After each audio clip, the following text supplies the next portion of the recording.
அடிச்சுக்காமுக்கா 3 படத்துல தான்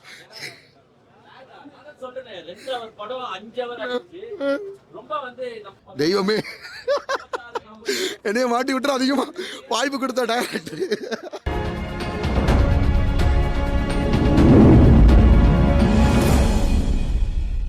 எஸ் அப்படின்னு விஜய் சேதுபதி சார் படத்துக்கு வந்திருக்கேமா. ரொம்ப சூப்பரா இருக்கு.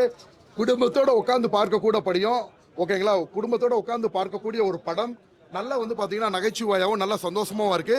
ஸோ இந்த படத்தில் நம்மளும் கிளைமேக்ஸ் சீனில் சூர்யா சார் ரோலக்ஸ் என்ட்ரி மாதிரி நம்மளோட என்ட்ரி சூப்பர் என்ட்ரிமா. ஸோ தேட்டரில் வந்து பார்த்தீங்கன்னா நீங்களே பார்த்துருப்பீங்க, கிட்டத்தட்ட விசில் பறந்துச்சு, அனல் பறந்துச்சு. ஓகேங்களா, ஸோ ஒரு என்ட்ரினாலும் மாசான என்ட்ரி, ரோலக்ஸ் என்ட்ரி மாதிரி நம்மளுக்கு நல்ல ஒரு என்ட்ரிமா. இனிமே வர்ற திரைப்படங்களில் வாட்டர்மெலன் ஸ்டாரை டயலாக்கோட பார்ப்பீங்க. இந்த வாய்ப்பை கொடுத்த டைரக்டர் ஆறுமுககுமார் சார் அவர்களுக்கு என்னோட மனமார்ந்த நன்றியை தெரிவிச்சுக்கிறேமா. ஏசுன்னு சொல்லிட்டு விஜய் சேதுபதி சார் படத்தில் டைரக்டர் ஆறுமுககுமார் நம்மளை அறிமுகப்படுத்திருக்காருமா. ஆக்சுவலாக 5 படம் நடிச்சிட்டோம். முதல்ல வந்து மக்கள் செல்வன் விஜய்பதி சார் படத்தில் டைரக்டர் ஆறுமுககுமார் வாட்டர்மெலன் ஸ்டாரை நட்டிப்பு அரக்கனை அறிமுகப்படுத்தினது ரொம்ப ஹாப்பிமா. இது எனக்கு கிடைச்ச வெற்றி மட்டும் கிடையாது, தமிழக மக்கள் நம்மளை எவ்வளவோ பேர் வந்து கோடிக்கான மக்கள் ஃபாலோ பண்றாங்க. அவங்கெல்லாம் வந்து பாத்தீங்கன்னா ரொம்ப சந்தோஷமா இந்த விழாவை வந்து ஒரு திருவிழா மாதிரி கொண்டாடுவாங்கம்மா. இன்னும் இந்த படம் வந்து வெற்றி பெறதுக்கு என்னோட மனமார்ந்த வாழ்த்துக்கள்மா. ஆமா, கிளைமேக்ஸ் எப்படி சூர்யா சார் ரோலக்ஸ் என்ட்ரி மாதிரி இருக்காரு, அது மாதிரி நம்மளோட என்ட்ரி வந்து பயங்கரமான என்ட்ரிமா. ஸோ நம்மளோட என்ட்ரி தியேட்டரே கிட்டத்தட்ட அனல் பறந்துச்சு, விசில் பறந்துச்சு. கண்டிப்பா ஃபர்ஸ்ட் டைமா ஸ்கிரீன்ல வர்றோமா, வந்து முகத்தை காட்டுறோம். ஆக்சுவலா முதல்ல எனக்கு ஒரு ஃபீலிங் இருந்துச்சு, என்னடா அது நம்ம என்ன ஒரு சிங்கிள் என்ட்ரியா இருக்கேன். அப்புறம் பெரியவங்களாம் எனக்கு சொன்ன ஒரு விஷயம் என்னன்னா, சார் எம்ஜிஆர் சாரே ஆரம்பத்தில் வந்து சோல்ஜரா தான் வந்தாரு, அவர் முகம் கூட தெரியாது. பட் ஃபர்ஸ்ட் படத்திலே உங்களை மாஸ் என்ட்ரியா கொடுக்குறாங்க. இது உங்களுக்கு அடுத்த பல வாய்ப்புகளை ஏற்படுத்தும், ஒட்டுமொத்த சினி இண்டஸ்ட்ரியும் உங்களை திரும்பி பார்க்கும் அப்படின்னு சொல்லி பெரிய மக்கள் வந்து அட்வைஸ் கொடுத்தாங்கம்மா. ஸோ அதன் பிரகாரமே நடந்திருக்கு. இன்னும் அடுத்த மாசம் வந்து டயலாக்கோட பேசுறேன், அதுல அசுரத்தனமான நடிப்பு. அடுத்த மாசம் ஒரு இந்த படத்துல இல்லாம அடுத்த படங்கள்ல ஒரு பொண்ணோட இன்டராக்ட் ஆகுற மாதிரி சீன்ஸ் இருக்கு. அந்த மாதிரி இல்லம்மா, இருக்கிறது கூட்டுப்பிட்டு பறக்கிறதுக்கு ஆசைப்படுற மாதிரி. இப்பதான் நம்ம சினி ஃபீல்ட்ல வந்திருக்கோம், நம்ம முகத்தை காட்டணும், நடிப்பு புலமையை காட்டணும், திறமையை காட்டணும், வாய்ப்புகள் நிறைய வரணும். ஓகேங்களா, சோ அதுக்கப்புறம் தான் வந்து பாத்தீங்கன்னா நம்ம முதல்ல அந்த லெவல் வரல இல்லம்மா. அப்ப இப்படி இருக்கிறது விட்டுப்பட்டு பறக்கிறதுக்கு ஆசைப்படுற மாதிரி எனக்கு அது இது அப்படின்னு சொல்லி நான் எந்த ஒரு டார்கெட் இல்லம்மா. நடிப்பு திறமையும் நடிப்பு புலமையும் மக்கள்கிட்ட காமிச்சு மக்களால நம்ம அங்கீகரிக்கப்படணும்ன்றதான் என்னோட ஆசைமா. நடிச்சுக்காமுக்கா 3 படத்துல தான்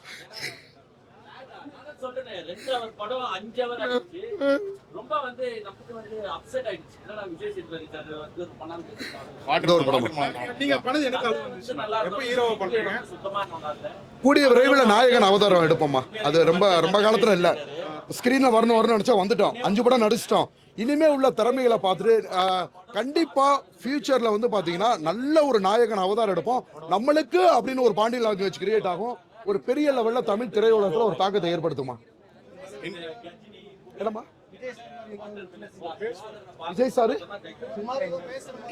விஜய் சார் பாரு மாதிரியா? கண்டிப்பா விஜய் சார் பேசினது வந்து சாமி முன்னாடி மட்டும்தான் சந்தமா பேசுவேன், சாக்கடை முன்னாடி பயாமனில் ஏதோ நம்மளுக்கு தெரிஞ்ச அளவு பண்ணேம்மா. கண்டிப்பாமா, கண்டிப்பா தமிழ் திரையுலகத்துல ஒரு பெரிய ஸ்டாரா பார்ப்பீங்க. இது எல்லாமே மக்களோட செல்வாக்குனால. ஏன் நான் ஹீரோன்னு சொல்றேனாமா, காமெடி அப்படின்னு போயிட்டா ஒரு லெவலோட நம்மளோட திறமைகள். இப்ப நான் வந்து டெவலப் ஆனது வந்து நிறைய ரொமான்ஸ் சீன்ஸ் பண்ணிருப்பேன், பாத்துறீங்களா? ஸோ மக்கள் வந்து நம்மளோட ரொமான்ஸை வந்து பார்த்தீங்கன்னா நிறைய பேர் ரசிக்கிறாங்க. அது மட்டும் இல்லாமல் ஒரு ஃபைட்டுனாலும் நம்ம நடந்து வந்தாலே இது ஆட்டிடியூட்டாக இருக்கும்பா. சிலருக்கு நடிப்புக்காக ஆட்டிடியூட் இருக்கும், நம்ம நடந்தோம்னா அந்த நடக்கிற நட கெத்து. ஸோ கண்டிப்பாக எல்லா தரப்பு ஆக்டரும் நடிக்கணும் அப்படின்றனால தான் ஹீரோ ஆகணும்னு ஆசைப்படுறேமா. மற்றபடி ஒன்றும் கிடையாது. எல்லா தரப்பும் நம்ம காமெடி அப்படின்ற ஒரு சப்ஜெக்டோட நம்மளை முடைக்கிறக்கூடாது. எல்லா தரப்பு ஆக்ஷன்ஸ் வரும், romance, love, action, fight, dialogue. நான் ஒரு டயலாக் பேசுகிறேன், நீங்கள் பத்திரிக்காரங்க எப்படி இருக்குன்னு சொல்லுங்கள். தனுஷ் நான் வந்து புதுப்பேட்டையில் பேசியிருப்பார்ல, பண்ணாடா உனக்கு எல்லாம் கொடுறதுக்கு வறுமையா கிடைக்கலையா, ஒரு அரை நேரம் ராத்திரி என் பொண்டாட்டியோட சந்தோஷமா இருந்துட்டு உங்கடெல்லாம் சொல்லலாம் வந்தா இங்க ஒருத்த ஓடி போயிட்டா, அங்க ஒருத்த ஓடி போயிட்டா. ஏண்டா இது மறுநாள் சொல்லக்கூடாதா, மஞ்சள் இருக்க கூடாது, சந்தனம் இருக்க கூடாது. சோ இந்த மாதிரியான ஒரு ஆக்ரோஷமான நடிப்பு ஒரு காமெடின்ற சப்ஜெக்ட்ல போனா ஒரு லெவலோட அமைக்கிடுவாங்கம்மா. நான் எல்லா முகத்தையும் தமிழ் திரையுலகத்துல காமிச்சு மக்கள்கிட்ட என்னோட திறமையை காமிச்சு நல்ல ஒரு பேர் எடுக்கணும் தான் என்னோட ஆசைப்பா. மிஸ்கின் சார் எப்ப கூப்பிட்டாலும் அவர் கூட சேர்ந்து நடிக்க நான் ரெடி.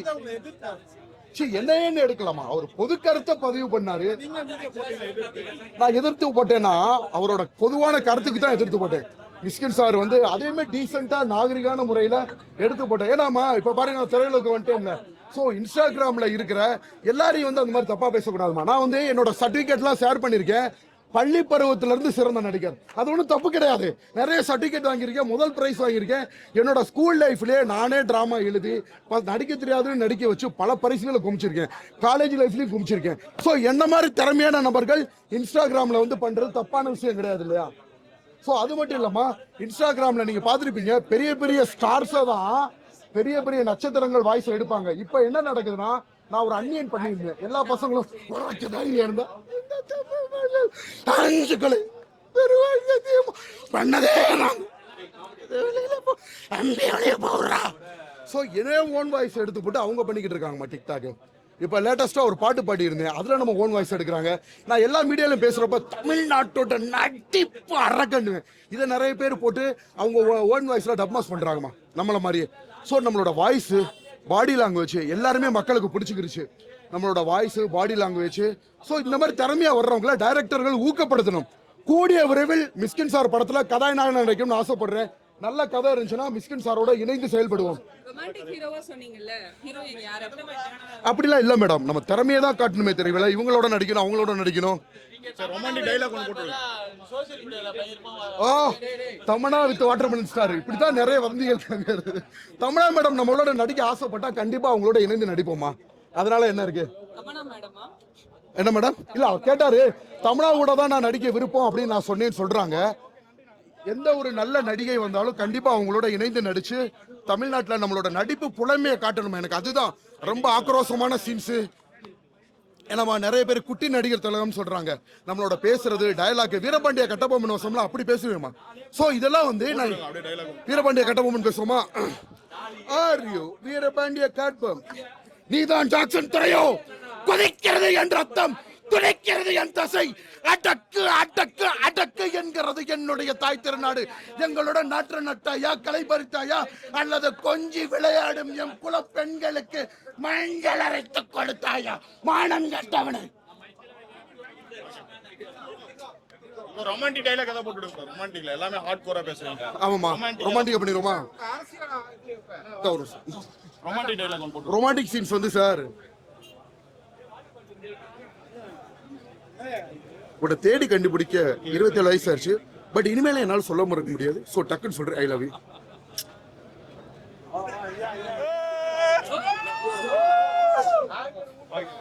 வேற நம்ம அரசியல் நிலைப்பாடு சார் ஏதோ கேட்டாரு.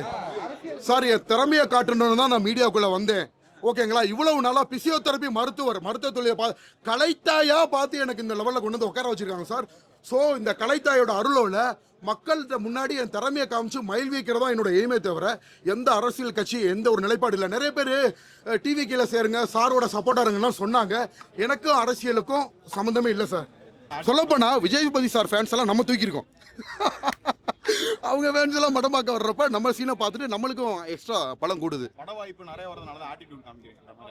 இல்லைம்மா, நான் ரொம்ப அதாவது நான் இவ்வளோ தூரம் வந்ததுக்கு காரணமே நம்மளோட சிம்பிள்சிட்டி தான். 400 சேனலுக்கு மேலே இன்டர்வியூ கொடுத்துருக்கேன். யார்கிட்டையுமே டிமாண்ட் பண்ண மாட்டேன், ப்ரொமோஷன் பண்ண மாட்டேன். எங்கேயாவது ப்ரொமோஷன் போய் நின்று பார்த்துருக்கீங்களா? ஸோ ப்ரொமோஷன் பண்ண மாட்டேன். நம்ம நல்ல கேரக்டர், நல்ல அதே சமயத்தில்மா நம்மளை வந்து கேனையனாக்குறாங்க, முட்டாளாக்க ட்ரை பண்ணுறாங்க, ஏமாத்துறாங்கன்றப்ப கண்டிப்பாக நான் அவதாரம் எடுப்பேம்மா. அது நேச்சர் தானே. இப்போ லேட்டஸ்ட்டாக ஒரு சின்ன திரை நடிகை இருக்காங்க, எல்லா பேரும் அந்த பொண்ணை தப்பாகவே போட்டுக்கிட்டு இருந்தாங்க. எனக்கு கோவம் வந்துச்சு. நான் போய் ஒரு கருத்து சொன்னேன், தயவு செஞ்சு அந்த நடிகை பற்றி தப்பாக யார் உலகத்தில் நல்லா இருக்கா, அதை யார் தப்பு பண்ணாங்களோ அவங்கள விட்டுட்டு இந்த நடிகையை போடாதீங்கன்னு திருவள்ளுவர் சில பரிசாக வந்துச்சு. ஸோ நம்மளோட பேச்சு எல்லாமே மக்கள் மதிக்கிறாங்க. ஆட்டிடியூட்ன்றது கொஞ்சம் கூட கிடையாதுமா. அதே சமயத்தில் நம்ம ஏமாற்றுறப்ப, முட்டாளாக ட்ரை பண்ணுறப்ப, நம்மளுக்கு உண்டான ஒரு இடத்த ஏமாத்துறப்ப நம்ம பொங்கியெல்லாம் தானே செய்வோம். ஓகே, நான் இப்போ ஆக்டிங்னு சொல்லி நிறைய பேர் சென்னை வந்து ரொம்ப கஷ்டப்பட்டு ட்ரை பண்றாங்க. ம். ஆனா இப்போ எல்லா படத்துலயும் பாத்தீங்கன்னா இன்ஸ்டா இன்ஃப்ளூயன்சருக்கு அந்த இது கொடுக்குறாங்க. சோ அதை பத்தி நீங்க என்ன சொல்றீங்க? நீங்கள் சொல்கிற மாதிரிமா இன்ஸ்டா இன்ஃப்ளூயன்சருமே எல்லாருமே படத்தில் வந்து ஜெயிக்கலாமா சாதிக்கலாமா? இப்போ எனக்கு முன்னாடி எவ்வளோ பேர் இன்ஸ்டாவில் வந்தாங்க. நான் வெறும் 6 மாசத்துல வந்து இந்த லெவல் ரீச் பண்ணியிருக்கேன் நடிப்பு திறமை. ஸோ வந்து பார்த்தீங்கன்னா இன்ஸ்டாவில் வரலாம், ஒரு சீன் 2 சீன் காமிச்சிட்டு அவங்களுக்கு போயிடும். இப்போ என்ன நினைக்கிறாங்கன்னா, ஏன் அவனை படம் ஃபுல்லாக யூஸ் பண்ணக்கூடாது? இப்போ மீடியாக்காரங்களும் என்ன கேட்குறாங்க, எப்போ ஹீரோ ஆக போகிறீங்க, எப்போ மாஸ் என்ட்ரி ஆக போகிறீங்க? திறமை உள்ளவங்க முன்னேறிக்கிட்டே போவாங்க. இப்போ நான் ஒரு பிசியோதெரபிஸ்டாக டாக்டராக இருக்கேன். நான் போய் வந்து சென்னையில் வாய்ப்பு தேடி அலைஞ்சிக்கிட்டு இருக்க முடியாது. இதே சோசியல் மீடியாவை நடிக்கிற திறமையை காமிச்சு என்னை பற்றி நான் தெரியப்படுத்திக்கிட்டேன் இல்லையா? ஸோ அந்த பிளாட்ஃபார்மை நான் நல்ல வழியில் பயன்படுத்திருக்கேன்ல. நிறைய இன்ஸ்டா இன்ஃப்ளூயன்ஸு ப்ரொமோஷன் பண்ணுறாங்க, அங்கே போகிறாங்க, இங்கே பண்ணுறாங்க. நான் எதுவுமே பண்ணலாமா? ஆசைப்படல, இல்லை எதுவுமே பண்ணல. நடிப்புன்ற ஒரு சாம்ராஜ்யம் வச்சு தான் இவ்வளோ நான் கேட்ச் பண்ணியிருக்கேன். ஸோ என்ன மாதிரி திறமையான நபர்கள் இருக்காங்க. நான் புதுசாக இன்ஸ்டாவில் ரீல்ஸ் பண்ணல, ஸ்கூல் லைஃப்லேருந்தே நடிச்சுக்கிட்டு இருக்கேன். ஸ்கூல் லைஃப்லேருந்து நடிச்சுக்கிட்டு இருக்கேன். அந்த பிளாட்ஃபார்மை கரெக்டாக கேட்ச் பண்ணி கரெக்டான வழியில் நான் போகிறேம்மா. திறமை இல்லாதவங்க நீங்கள் வர்ற மாதிரி இருக்குமா? சரி, நான் ஒன்று கேட்குறேம்மா. மில்லியன் சப்ஸ்கிரைபர் வச்சுருக்காங்க யூடியூப்பில். அவங்க ஒரு இடத்துக்கு ஃபங்க்ஷன் போகிறாங்க, நான் ஒரு இடத்துக்கு போகிறேன். ஓகேங்களா? இதுலேயும் மில்லியன் ஃபாலோவர்ஸ் வச்சுருக்காங்க. அவங்களுக்குலாம் கிடைக்காத பேரும் புகழும் மதிப்பு மரியாதையும் விசில் சத்தமும் எனக்கு கிடைக்கிது. என்ன ரீசனாக? திறமை தான் பேசும். வெறும் இன்ஸ்டாகிராமில் ஈஸியாக இன்ஃப்ளூயன்சராக வந்து சினிமா துறையில் வந்து கண்டிப்பாக சாதிக்க முடியாது. திறமை இருந்தால் மட்டும்தான் சாதிக்க முடியும். விஜய் சேதுபதி ஹீரோ வச்சிருக்கிறது உங்களை வச்சிருக்கலாம் அப்படின்ற மாதிரி நிறைய டாக் போகுது. அது எப்படி சொல்லுங்க? தெய்வமே என்னைய மாட்டி விட்டு அதிகமாக வாய்ப்பு கொடுத்த director Vijay Sethupathi sir already very ஃபேமஸ்மா. டாப் ஸ்டாரில் டாப் 4ல் அவர் ஒருத்தர் இல்லையா? ஸோ அவங்க படத்தில் நம்மளுக்கு வாய்ப்பு கிடைச்சது, நடிக்க கிடைச்சது நம்மளோட பாக்கியம். மக்கள் எல்லாமே உங்களுக்கு தான் கை அதிகமாக தட்டினாங்க அப்படின்ற மாதிரி சொல்றாங்க. அது நம்ம சீனோட என்ட்ரி அப்படிமா. ஸோ அந்த வாய்ப்பை கொடுத்ததுக்கு நம்ம டைரக்டருக்கும் விஜய் சேதுபதி சாருக்கும் நன்றி தான் சொல்லணும் இல்லையா? வாய்ப்பு கிடைச்சுன்னா விஜய் சேதுபதி சார் கூட இன்னும் நல்லா படம் ஃபுல்லாக ட்ராவல் ஆகிற மாதிரி ஒரு பெரிய கேரக்டர் கிடைக்குமா? கண்டிப்பாக அது அந்த ஒரு காலமும் வரும். உங்க நடிப்பை பார்த்து விஜய் சேதுபதி சார் என்ன சொல்றாரு? அவர் நடிப்பை பற்றியில் எதுவும் பேசலாமா? மதுரைக்கு ஆக்சுவலாக அழகூர் கையில் ஒரு படம் ஷூட்டுக்காக வந்திருந்தாங்க. என்னை பார்த்தது காரை நிப்பாட்டிட்டார் விஜய் சேதுபதி சார். காரை நிப்பாட்டினோடனே நான் போய், சார் நான் தான் sir watermelon sir doctor Divakar அப்படின்னு. உங்களை தான் ஊருக்கே தெரியுமே, உங்களுக்கு எதுக்கு இன்ட்ரடக்ஷன்னாரு. அப்படியே லைட்டாக ஹக் பண்ணிவிட்டு அப்படியே போயிட்டார், கை கொடுத்துட்டு. காரு அவ்வளோ க்ரௌடு, மழை வேற அன்றைக்கி அழகூர் கையில். ஷூட்டிங்ல கூட பார்க்கலையா அவரை? ஷூட்டிங் உள்ளெல்லாம் போய் பார்க்கல சார். வெளியில் வர்றப்ப லைட்டாக பார்த்துட்டு சாரை பார்க்குறதுக்காக தான் போனேன். அழகர் கோயில் எங்கள் ஊருக்கு பக்கம்.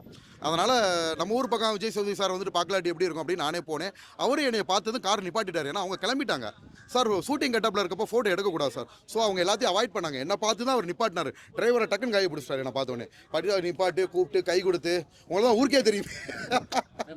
ப்ரோ 6 மாசத்துல நீங்க ரீச் ஆயிட்டீங்கன்னு சொல்றீங்க. சோ இதே மாதிரி இந்த ஆக்டிங் ட்ரை பண்ணிட்டு இருக்காங்கல்ல, அதுக்கான உங்களோட ஓப்பனாக சொல்லுவாங்க. நீங்கள் சொன்ன மாதிரி தான் நிறைய டேரக்டர் சொன்னாங்க. சார் நீங்கள் அதாவது நிறைய பேர் வந்து ஃப்ரீயாக நடிச்சு கொடுக்கறதுக்கு ஆள் இருக்காங்க, மக்கள் இருக்காங்க. ஆனால் அவங்ககிட்டலாம் அவங்கள மாதிரி திறமை இல்லை. நிறைய பேர் சான்ஸ் கேட்டு வர்றாங்க, இது பண்ணுறாங்க. அவங்ககிட்டலாம் உங்கள் லெவல் திறமை இல்லை. ஸோ அந்த திறமை இருக்குது. நிறைய டேக் வாங்க மாட்டேங்கிறீங்க, சொன்னதை ஈஸியாக புரிஞ்சுக்கிறீங்க. அந்த வேணுன்ற எக்ஸ்பிரஷன்ஸ் சம்டைம்ஸ் டைரக்டர் எதிர்பார்க்குறதோட அதிகமாக காட்டுறோம் நம்ம எக்ஸ்பிரஷன்ஸ். ஸோ இந்த திறமை தான் ரீச் பண்ணிச்சே தவிர அது ஒவ்வொருத்தவங்களோட இண்டிவிஜுவல் திறமைமா. அது ஆக்சுவலாக வந்து பார்த்தீங்கன்னா, நீங்கள் திறமை அப்படின்னு ஒரு விஷயம் இருந்துச்சுன்னா அது எல்லாத்தையுமே பிரேக் பண்ணும். 6 மாதத்தில் அதுக்கு முன்னாடியே கிடைக்கும். நிறைய பேர் அப்படி தேடி போகிறவங்களுக்கு அது இல்லைன்றாங்க.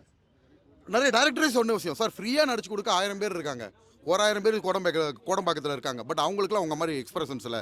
இந்த பேச்சு எப்படி வந்துச்சுன்னா, அந்த பேமெண்ட் பேசுகிற டீலில் வந்துச்சு. நான் பேமெண்ட் இல்லை சார், எனக்கு இவ்வளோ பேமெண்ட் வேணும் அப்படின்வாங்க. என்ன சார் நீங்கள் எப்படி டிமாண்ட் பண்ணுறீங்க அப்படின்வாங்க. நான் சொன்னப்போ, இல்லை சார் என்னோட திறமைக்கு ஏத்தாழ்வு பண்ணுறேன் சார், எங்களுக்கு ஃப்ரீயாக நடிச்சு கொடுச்ச ஆள் இருக்கு அப்படின்வாங்க. அப்போ நீங்கள் அவங்களே பாருங்கள் சார் நான் சொல்லுவேன். அப்போ அவங்க சொல்லுவாங்க, இல்லை சார் அவங்ககிட்டலாம் உங்களை மாதிரி திறமை இல்லை. இந்த படத்தை பத்தி சொல்லுங்க சார் ஏஸ் அப்படின்ற